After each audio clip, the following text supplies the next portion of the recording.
నమస్తే చిన్న, మీ పేరు? నా పేరు రాజు అండి. రాజు గారు ఏం చేస్తుంటారు సార్ మీరు? మేము లేబర్ పనికి వెళ్తుంటాం సార్. సార్, రాష్ట్రంలో అయితే ఎలక్షన్స్ రాబోతున్నాయి. ఈ 5 సంవత్సరాల నుంచి వైసీపీ ప్రభుత్వాన్ని చూశారు.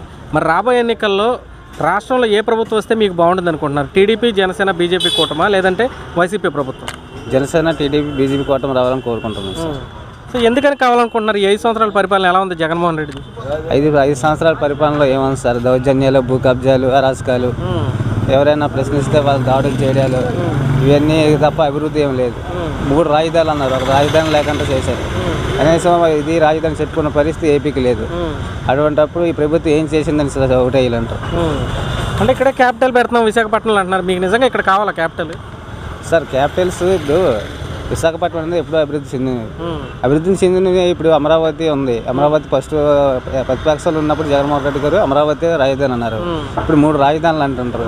ఇప్పుడు 3 రాజధానులు పోనీ చేసినా సరే అక్కడ అభివృద్ధి అనేది ఇప్పుడు ఒక రాజధాని లేకుండా కూడా ఈరోజు మనకి కనిపిస్తుంది. అది సార్, అటువంటి పరిస్థితిలో ఇప్పుడు వైసీపీకి ఓటు వేయాలంటే ఏం చేశారని అభివృద్ధి ఏం లేదు. యువతకు జాబులు లేవు. తర్వాత పెట్టుబడులు మనకి ఎక్కడ ఆంధ్రప్రదేశ్లో పెట్టుబడులు కూడా ఎక్కడ రాలేదు. అది సార్.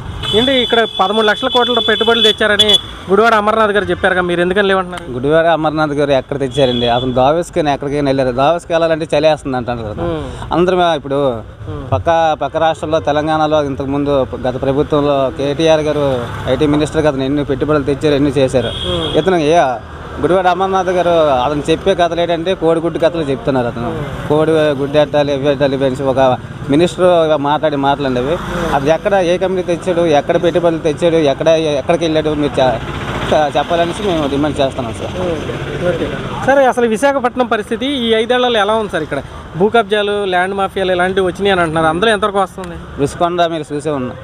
రుషికొండ మొత్తం అక్కడ మొత్తం స్థలం అంతా రిసార్ట్స్ కొట్టేసి మొత్తం కొండ మొత్తం గుండెకేసి మొత్తం అంతా ఒక ప్రకృతిని సర్వనాశనం చేశారు. భూ కబ్జాలు చాలా జరుగుతున్నాయి సార్ విశాఖపట్నంలో. ఈ ల్యాండ్ మాఫియా వైవి గారు కానీ లేకపోతే విజయసాయి రెడ్డి గారు వచ్చిన తర్వాత ఈ భూ కబ్జాలు ఇలాంటివి జరిగినాయి అంటున్నారు. అందులో వాస్తవం ఉందా? వాస్తవం సార్. వాస్తవం లేకుంటే ఎవరు మాట్లాడతారు కదా. వైవి సుబ్బారెడ్డి గారైనా, విజయసాయి రెడ్డి గారైనా వచ్చిన తర్వాత భూ కబ్జాలు ఎక్కడికెక్కడిగా పెరిగిపోతున్నాయి, ఎక్కడికెక్కడ అని చెప్పి చాలామంది చెప్తూనే ఉన్నారు. మీరు చూస్తూనే ఉన్నారు సార్. సార్, విశాఖపట్నం అనేది డ్రగ్స్కి, గంజాయికి అడ్డాగా మారిపోయిందని చెప్తున్నారు. కొంతమంది ఏం వాస్తవం లేదన్నారు. ఇందులో ఎంతవరకు వాస్తవం ఉంది సార్? మన విశాఖపట్నంలో ఎన్నో టన్నులు డ్రగ్స్ పట్టుకోవడం జరిగింది. చాలా గంజాయి బ్యాచ్లు కూడా ఎక్కువైపోయింది సార్. చాలా దారుణం. అంటే రౌడీయిజంకి గంజాయి ఎక్కువ చేసి చాలా ఇబ్బందులు గురి చేస్తుంటారు మొత్తం అన్ని. డ్రగ్స్ కూడా మీరు మనం చూసారు విశాఖపట్నం పట్టుబడ్డం. మరి ఇలాగ ఈ డ్రగ్స్ అనేవి ఎక్కడి నుంచి వస్తున్నాయి, ఏం చేస్తున్నాయి అనేది ప్రభుత్వం అరికట్టలేకపోతుందండి సార్. మరి మీ విశాఖపట్నం పరిధిలో అక్కడ యాక్చువల్గా కేంద్రం నుంచి నిధులు తీసుకురావాలన్నా, ఈ ప్రాంత డెవలప్మెంట్ చేయాలన్నా, రైల్వే జోన్ లాంటిదో, విశాఖ స్టీల్ ప్లాంట్ దాన్ని కాపాడాలన్నా కూడా ఎంపీ పరిధిలో ఉంటుంది. పార్లమెంట్లో ఇక్కడ పోటీ చేసే వాళ్ళల్లో ఇప్పుడు ఉన్నారు, భరత్ గారు ఉన్నారు ఇటుపక్క కూటమి తరపున, అటుపక్క బొత్స గారి ఫ్యామిలీ నుంచి ఉన్నారు. ఇద్దరిలో ఎవరైతే కేంద్రంతో పోరాడి నిధులు తీసుకురాగలరని మీరు అనుకుంటున్నారు? జనసేన, టీడీపీ, బీజేపీ కూటమిలో మన భరత్ గారు గెలిస్తే నిధులు తీస్తారని మేము ఆశిస్తున్నాం. ఏంటి సార్ ఇక్కడ భరత్ గారి గురించి అసలు ఏంటి మీ అభిప్రాయం ఏంటి? భరత్ గారు ఇప్పుడు ఎందుకంటే మన రాష్ట్ర ప్రభుత్వం బీజేపీతో సెంట్రల్ గవర్నమెంట్తో పొత్తుంది కాబట్టి ఇప్పుడు భరత్ గారు ఇక్కడ గెలిచారని అనుకుంటే వచ్చేదారు మన కేంద్రం విడుదల చేసే అవకాశం ఉంటుంది సార్. అందుకే అతను గెలాలని కోరుకుంటున్నాను.